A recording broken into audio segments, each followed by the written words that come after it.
you get in a rut and you do things that are not necessarily great financially, and you do them out of routine, out of habit, and those are things that you can actually make a change to financially, because not much is going to happen in your financial world to turn things around until you get your cash flow improved per month, because everybody lives per month. Like everybody I talk to, and all the insolvency work we do is all monthly. Everything is, is 30 days, right? So even the way we measure surplus income and all that stuff is all monthly. And I think that's how people live. So I think the bankruptcy law is well geared that way. And so when people come in, they know their numbers monthly. They don't know them annually other than gross income, but they know, okay, well, my rent is whatever per month. I spend this much per month. It's all monthly. And so I think if you can manage to scrape a few bucks out of your monthly income and expenses to help yourself, and then discipline yourself to set that aside, you're in better shape. So the first thing I would tell people is, and this is advice I got from somebody a long time ago, is take a percentage of each paycheck or every second paycheck that you think you can handle, $100 or something, and have your payroll direct that into a separate savings account that you don't touch. That's not your functioning account. This is so, and we're not talking about a massive amount here. Like as I said, it could be every second pay, but you'll find after a year you might have $1,200 in there if you do that every month, right? It makes sense, and you don't see it, so it doesn't hurt as much.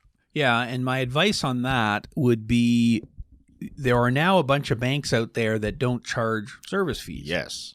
And so if you go to your conventional bank and say, I'd like to set up a couple of different savings accounts, there may or may not be service charges. But with some of the online banks, or maybe you've got a service package at your bank, credit union, whatever, great. I can have a separate bank account just for my emergency fund. And if it's that low fees account, then it's going to make you more mileage, right? So, I mean, even if you're banking regularly with one of the big fives and you put that extra pay that I'm talking about into one of their online ones, you can still stay with the same bank. I mean, they own and I could give you specific examples, but I think everybody knows them. Simply and Tangerine. Okay, those are the two examples. CIBC and Scotia. That's right. Doug let it out of the bag. Yeah, and we're not getting any commission from them, so we can tell you. We hardly work for them. But so that's what I would say you can do on the savings side. Now, on the expense side, there's a lot of stuff you can do. I meet a lot of people in the city, downtown here at King & Yonge, who use a lot of, and I will, so we don't get sued, I'll say use the non-traditional taxi companies to get around. Now, that's fine, but I think that it's become a habit, right? And so I'm not talking about the lattes here. I'm talking about, like, it's a significant amount of money. I see people spending $300-400 a month just going around the core of the city. There's a subway and there are streetcars and dedicated streetcar streets. So I'm thinking it's not going to be as much fun, I get that, but this is all pain and avoidance again, right? And if you want to take 12 months and really hammer home a lot of money, why don't you switch to that? Because that's one of the things that I've had my clients do, where they come back 6 months later and go, I've got savings, right? Yep. Yeah, and you don't realize how it adds up. And I get it, in the middle of winter when it's freezing cold or it's pouring rain or something, you got to get somewhere. But to go from Yonge and King to Yonge and Bloor, it's 5 stops. It's underground. There's no weather. It's $3. And even if you had to walk it, like it's not a 4-hour walk up there. No, it's not. No. And so like I'm not preaching.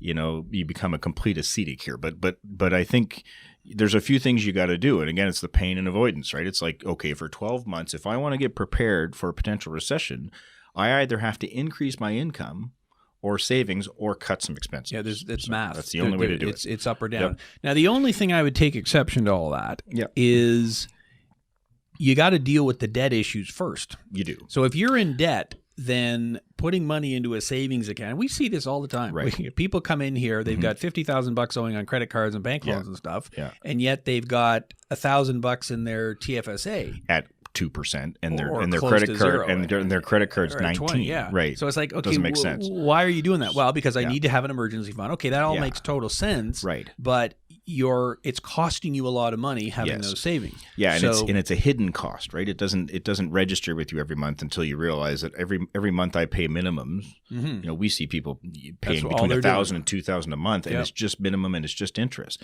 So now I saw somebody recently online who was recommending advice that people not pay down debt while rates are so low because it costs nothing to borrow.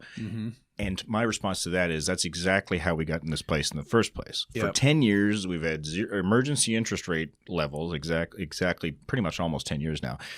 And what has that done? It's caused a consumer debt bubble that we've never seen before. So, but you're right, Doug. Like before you do anything, and you can do it alongside the diversion of savings and all that stuff, but you have to address your debts because they're costing you more than you think. Yeah, and just on your point about debt. So, okay, I understand if you've got a mortgage at 3% interest, and if you have some mutual funds that are earning 6% interest, okay, I guess you can make the mathematical argument, particularly if the mutual fund is in my RSP, that I'm actually better off that way.